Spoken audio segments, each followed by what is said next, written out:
بسم اللہ الرحمن الرحیم، السلام علیکم and welcome to my YouTube channel. آج کی اس ویڈیو میں ہم نے دیکھنا ہے کہ کرمنل کیسز میں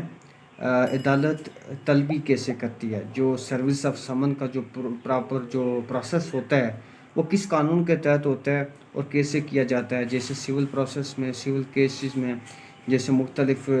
جو آرڈر 5 ہے CPC، وہ اسپیشلی ڈیل کرتا ہے اس سروس آف سمن کے ریلیٹڈ۔ لیکن کرمنل کیسز میں، فوجداری کیسز میں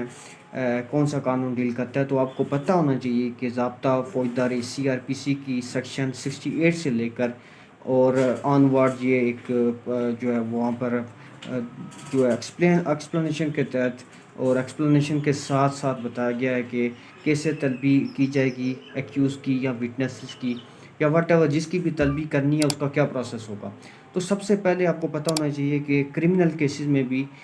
سیکشن جو 68 ہے اس کے مطابق بھی جو ہے جب بھی طلبی کی جائے گی، جب بھی نوٹس نکالا جائے گا، تو اس میں عدالت کے یعنی جو پریزائڈنگ آفیسر ہے اس کے signature, seal of the court بھی موجود ہوگی اس میں۔ اس کے ساتھ ساتھ 69 میں جیسے کہا گیا ہے کہ جو سمن ہے وہ کس کو سرو کیا جائے گا۔ فار ایگزامپل کسی ایک مسئول کے خلاف یا ملزم کے خلاف یا کوئی وٹنس ہے، اس کے خلاف نوٹس نکلا ہوا ہے، تو وہ نوٹس پرسنلی اس کو سرو کیا جائے گا،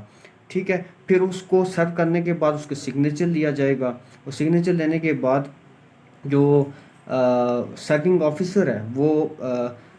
جو ہے وہ بیان الفی ایفیڈیوٹ بھی داخل کرے گا عدالت میں کہ یہ جو ہے نا بیان الفی وہ دے گا کہ میں نے اس کو پرسنلی جو سروس آف سمن ہے، جو نوٹس ہے وہ سرو کیا تحت قانون۔ اس کے ساتھ ساتھ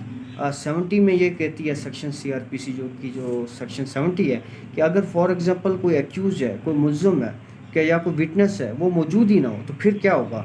تو پھر ایسا ہوگا کہ اگر وہ موجود نہیں ہے، فار ایگزامپل اس کے گھر میں ایک پولیس آفیسر لے کے جاتا ہے۔ یہ بھی ہمیشہ آپ کو پتہ ہونا چاہیے کہ کرمنل کیسز میں پولیس آفیسر وہ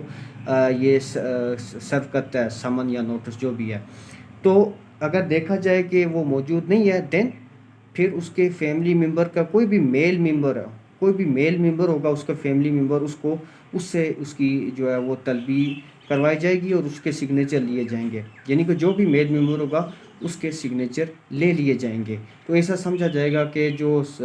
سروس آف سمن ہے وہ ڈیولی سرو ہو گئی۔ لیکن اگر یہ بھی نہیں ہے تو دین سیکشن 71 جو ہے CRPC، اس کے تحت آپ اس کے ہاؤس یعنی کہ جو مین جگہ ہے اس کی، یعنی فار ایگزامپل وہ گھر میں رہ رہا ہے، اس گھر کے باہر انٹرنس جو ہے وہاں پر آپ وہ نوٹس چسپاں کر دیں گے، اور نوٹس چسپاں کرنے کے بعد ایسا ہی سمجھا جائے گا کہ نوٹس ڈیولی سرو ہو گیا۔ اب فار ایگزامپل یہ سارا کچھ پروسیس کرنے کے بعد پھر بھی وہ حاضر نہیں ہوتا، اور ایک اور پروسیس ہے کہ فار ایگزامپل وہ جورسڈکشن میں ہی نہیں ہے۔ اگر وہ کسی اور عدالت کی جورسڈکشن میں ہے تو پھر عدالت کیا کرے گی، اس عدالت کا جو مجسٹریٹ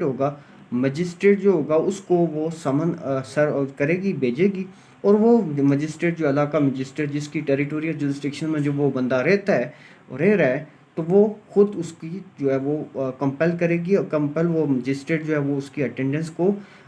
وہ جو نوٹس ہے وہ اسی طرح سرو کرے گی جیسا کہ اگر اس عدالت کی ٹیریٹوریل جورسڈکشن میں ہوتا وہ شخص، تو وہ بھی اسی طرح اسی سیم پروسیس کے تھرو وہ طلبی کا پروسیس مکمل کرے گی۔ تو فار ایگزامپل پھر بھی وہ نہیں آ رہا نوٹس سمن سرو ہونے کے بعد، دین سیکشن جو 75 ہے CRPC کے تحت وہ وارنٹ جاری کرتی ہے، اور عدالت وارنٹ جاری کر اس کو گرفتار بھی کرتی ہے، بلا ضمانتی وارنٹ جاری کر دیتی ہے، اور پولیس اس کو گرفتار لا کر حاضر عدالت یعنی